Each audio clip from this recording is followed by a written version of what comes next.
So something else inside Russia is reaching a breaking point.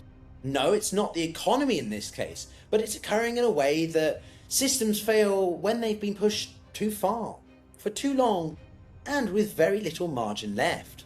You see, the Kremlin is losing control over costs, over security, over elite discipline.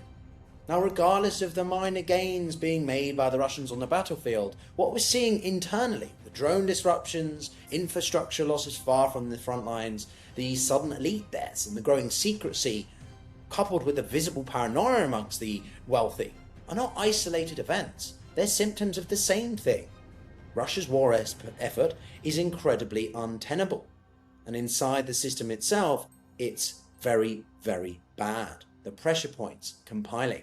All that I wanted to unpack a little bit more in this video and look at the Siloviki and internal dynamics of Putin's upper classes.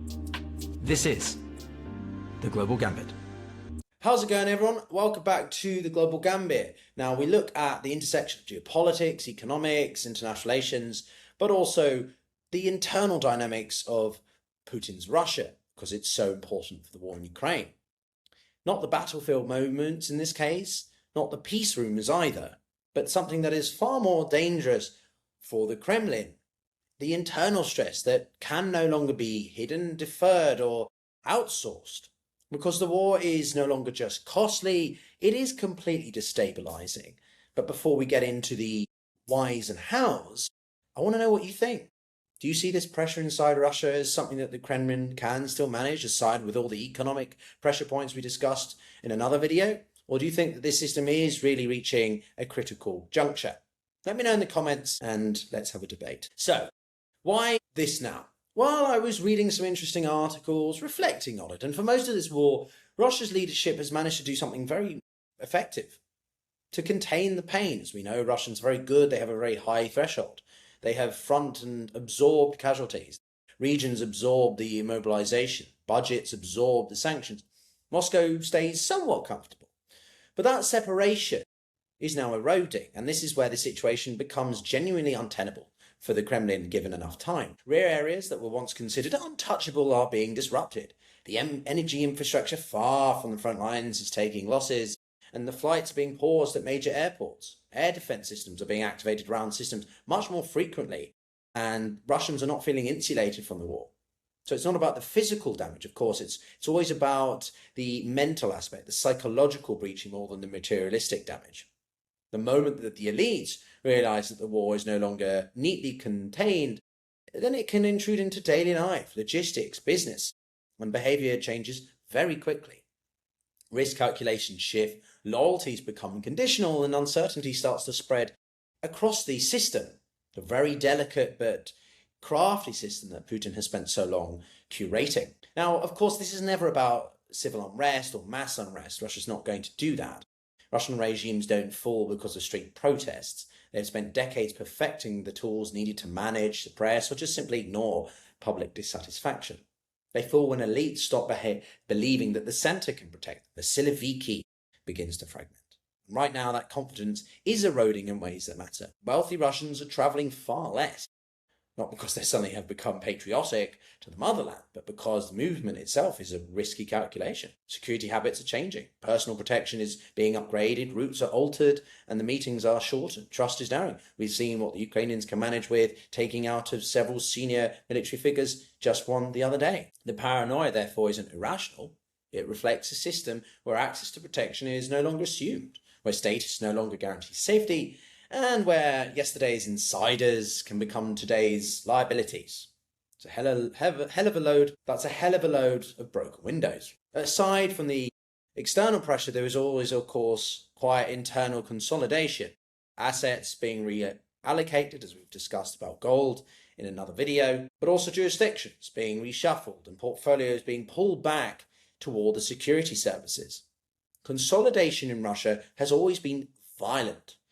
Not as a breakdown of the system, but as one of its core operating methods under stress. Since the invasion began, senior figures have tied to energy, finance, logistics, and information access, and nowhere is this more symbolic than the increasing amount of disappearances or fatalities. Since the invasion began, those senior figures often tied to, say, energy, finance, logistics, and information access have died under increasingly implausible circumstances. The falling from those windows, the so-called accidents, sudden medical emergencies, just deaths abroad, or at home. Now, of course, taken individually, each case can be explained away, very firmly dismissed through the Russian media landscape. But actually taken together, they form a very clear pattern.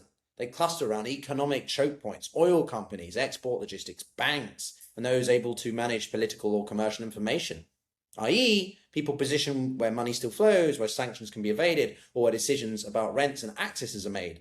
So it's not chaos. This isn't random misfortune. It's redistribution. Where resources tighten inside Russia, the system doesn't negotiate or regulate. It removes obstacles, businesses change hands, the portfolios are reassigned, and access is recalibrated or just simply revoked. And because the legal system cannot arbitrate these disputes in a credible way, force, coercion is the mechanism. This is how power is reallocated in moments of stress inside a lot of autocracies, but Russia most vividly. When money tightens and rents shrink, competition intensifies. We're seeing this with the economic sectors, as we said in that other video. And when competition therefore intensifies, violence follows. The state doesn't referee, of course it does. It just simply picks the winners. So for years, this system has worked because the Kremlin controlled three major things: the violence, the revenue, but also the elite balancing. Violence was monopolized by the state, revenue flowed through the energy exports and other means, and the elite balance was maintained by making sure that no single faction was ever too powerful. The war, though, is straining all of these three, much as it is the policy areas of the economy. Revenue is under pressure because energy earnings are tanking, and the discounts are deepening, if at all being accepted. Rear security is deteriorating as long-range pressure reaches deeper into Russia's interior, and the elite unity, most notable for this video I want you to focus on, is cracking as the spoils shrink. So this is where the security services, obviously the FSB, enter the picture. Over the past 2 years, the FSB has steadily expanded its economic footprint, not just in intelligence or policing, but in logistics, ports, shipping, and export infrastructure. Areas that suddenly matter, far more notable that, considering that these are all areas that really matter, even more under sanctions. Controlling over ports means controlling over what leaves the country, or controlling over logistics means controlling what gets and who gets paid. And controlling over shadow exports means control over effective survival. We know how important the shadow fleet is. But of course, every consolidation creates losers. Former ministers, regional power brokers, business figures who held these portfolios suddenly sidelines. You have to retain good standing with your keys to power. And if you don't, well, they may damn well try to strip it out from under your feet.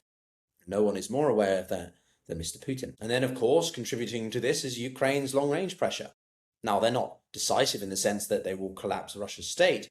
It doesn't destroy the economy overnight, and it doesn't by itself determine the outcome of the war, but it multiplies uncertainty, the multiplier effect. Uncertainty is corrosive inside a regime like Putin's. Each disruption forces the state to respond. Each response exposes limits. Each exposure chips away at the perception of control and deviates attention and resources away from the front line. It signals simply that the state can't protect its core. Rear areas are no longer conceptually separate from the war, and escalation can arrive without warning. For elites, that matters more than the material damage itself, and for the masses, it exposes the reality that Putin isn't really as simply the protector of Mother Russia as he has always made himself out to be. It changes the planning horizons as well. It shortens timeframes and encourages hedging behavior, moving assets, diversifying loyalties, reassessing who's actually in power. And hedging is the beginning of fragmentation, not rebellion, fragmentation, which is far harder for the Kremlin to detect, manage, stop, or ideally reverse. And we've seen this countless times before. At the end of the 16th century, when the ruling dynasty collapsed, elite unity disintegrated. Powerful clans fought for control, loyalties were shifting, and armed groups changing size depending on who could offer better money, protection, whatever. The center could no longer impose order on the periphery. And foreign pressure intensified not because Russia was weaker militarily, but because it was divided internally. the state nearly ceased to function. And that period, known as the time of the Troubles, as I'm sure many of you will be aware, only ended when elite unity was forcibly restored under a new house, if you like. Elite cohesion is the regime's real oxygen supply in the modern age as it has been historically. And when that cohesion holds, the state can absorb enormous external pressure. But when it breaks, even limited pressure begins to bite far harder than expected. Many countries have pressure points, but Russia's is quite consistent in how it can occur. Now again, I'm not going to say that the collapse is imminent. Russia's systems are very resilient, and things like the central bank are very resourceful at sidestepping or navigating headwinds, economic headwinds. They are designed to absorb shocks, suppress dissent, and muddle through crises that would break a lot of other countries. But it doesn't mean that the Kremlin's room to maneuver is getting better. It's shrinking. Every new problem requires a harsher response, and every failure demands greater secrecy, which is harder and harder to, ensure. And every sign of disloyalty must be punished more visibly, creating this negative feedback loop. More repression is necessary, more secrecy unavoidable, and the internal enemies must be identified, isolated, or ideally neutralized. That's not confidence. That's a system burning through its own reserves, be them political, economic, or in this case, institutional. And so when you consume content like this, or headlines across the web, then remember that it's never really one issue in isolation. Something can never be blown purely out of proportion. It's many different factors in a system, all part of the same picture. A regime, in this case, under pressure, not from one enemy, but from the collective weight of its own worsening decisions. But that's it from me. Let me know in the comments below what you guys think. And if you enjoyed the video, do give it a like and consider subscribing for more like this. And if you want to go further, then do find links in the description below to buy me a coffee. And I encourage you to join my Substack, where I'm releasing more content, deeper dives on these videos, but in written format. We'll see you there. Take care.